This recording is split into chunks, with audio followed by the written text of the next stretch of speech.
Une femme, insultée, enroulée dans le drapeau ukrainien.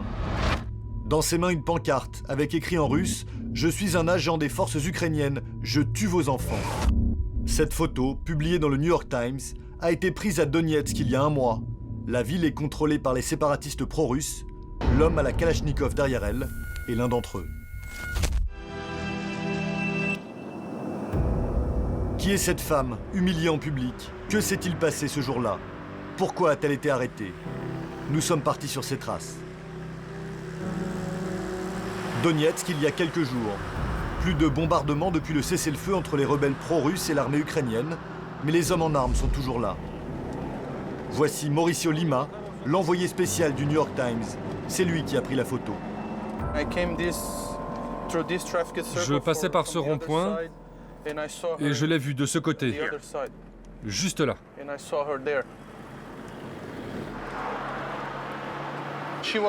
Elle était juste là. Les gens attendaient le bus, ils la regardaient, ils l'insultaient. Une femme est arrivée et l'a frappée. Et là, j'ai pris la première photo. Mauricio prend plusieurs photos. La femme au drapeau, qui est accusée de soutenir l'armée ukrainienne, est violemment agressée. Elle m'a regardé une fois. Elle avait peur. Et moi, j'ai espéré que cette photo pourrait l'aider, d'une manière ou d'une autre. Nous apprenons que la femme sur la photo s'appelle Irina Dovgan. Elle a 53 ans. Avant d'être arrêtée, elle était esthéticienne. Elle habitait dans cette petite ville à côté de Donetsk. Les voisins ont peur d'être vus avec des journalistes occidentaux. Ne me filmez pas, je ne sais pas qui vous êtes. Dites-moi juste quand elle est partie d'ici. Ça, ce n'est pas à moi qu'il faut le demander, mais au commandant. Des amis d'Irina qui ne veulent surtout pas apparaître à la caméra nous ouvrent discrètement la porte de chez elle. Après son arrestation, sa maison a été fouillée. Tous les objets de valeur, volés. D'après ses amis, Irina a été libérée 2 jours après la publication de la photo. Elle a quitté en catastrophe l'est de l'Ukraine pour la capitale, Kiev. Enfin, nous la retrouvons dans un appartement où elle, son mari et sa fille se sont réfugiés.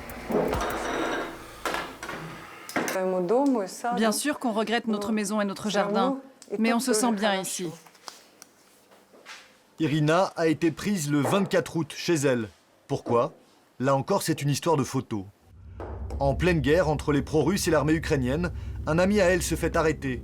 Dans sa tablette, les séparatistes découvrent des clichés d'Irina ravitaillant des soldats ou posant drapeau ukrainien en arrière-plan.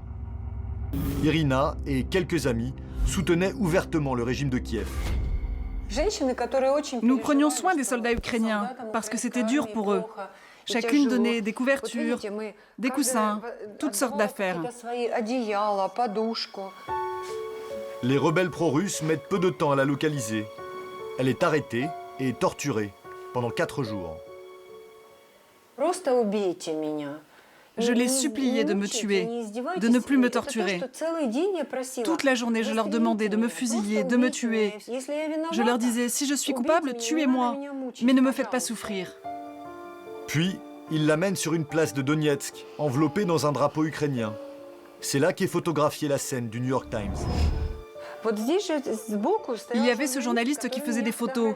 Je me suis dit, mon Dieu, même cette personne qui a l'air intelligent ne m'est d'aucune aide. Rien ne pourra changer mon sort, je vais mourir. Mais finalement, il s'est avéré que c'est lui qui m'a sauvé la vie, avec ce cliché.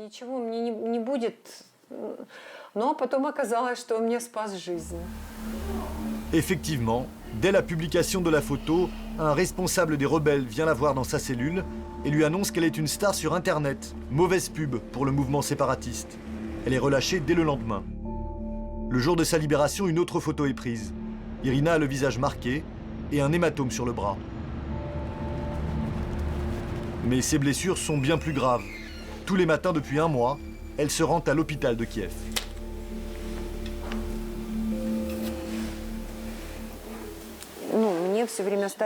Souvent, ils me mettaient un pistolet sur le front et ils me disaient qu'ils allaient tirer. Et finalement, ils tiraient juste à côté de mon oreille. Ils me tapaient sur la tête et sur les oreilles. Maintenant, je n'entends pratiquement plus de ce côté.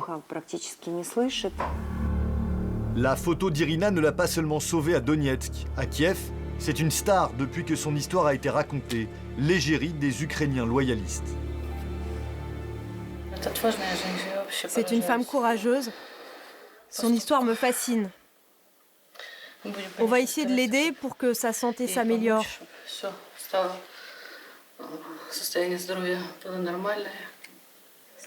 Vive l'Ukraine. Et gloire à nos héros. Accrochez-vous. Merci, merci beaucoup.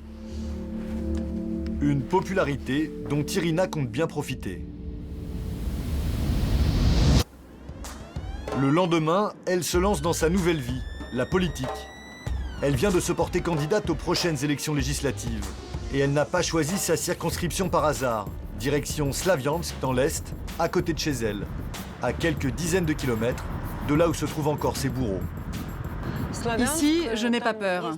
À Slaviansk, il y a l'armée ukrainienne. Et les gens recommencent à vivre normalement. Irina va soutenir les soldats près du front. À l'arrivée, ambiance de guerre. Gilet pare-balles pour tout le monde. Le cessez-le-feu est encore fragile. Mon Dieu, que vous êtes bien équipés. Moi, j'ai pas besoin de gilet pare-balles. Surprise, elle connaît 2 de ses soldats. C'est à eux qu'elle a porté des couvertures.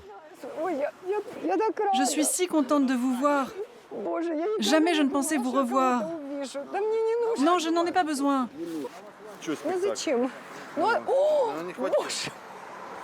Mon Dieu, que c'est lourd. Irina retrouve ses vieilles habitudes. À nouveau, elle pose avec des soldats ukrainiens, drapeau en arrière-plan. Puis, elle change de costume. De victime des rebelles pro-russes, elle se transforme en candidate. Je suis candidate pour être députée de Slaviansk et je vous promets qu'on ne va pas laisser les séparatistes tranquilles. Si je suis élue, on ne laissera pas respirer les rebelles pro-russes. Je suis heureux qu'elle ait survécu. Le reste n'est pas important. Beaucoup d'hommes devraient prendre exemple sur elle. C'est un modèle de ténacité et de patriotisme.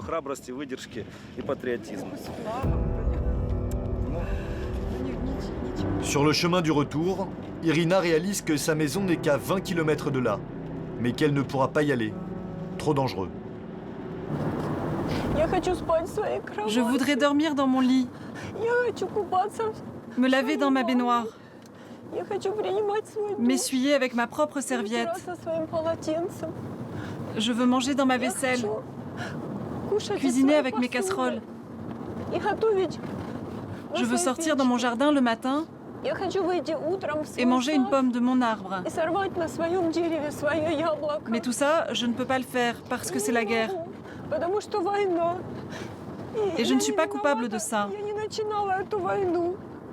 Tout ça, c'est la faute de la Russie. Elle avait besoin de cette guerre. Irina, victime de la guerre, et ce n'est pas la seule. Selon Amnesty International, les séparatistes pro-russes, mais aussi les milices favorables au gouvernement ukrainien, se sont rendus coupables dans la région de crimes de guerre, dont des enlèvements et des actes de torture.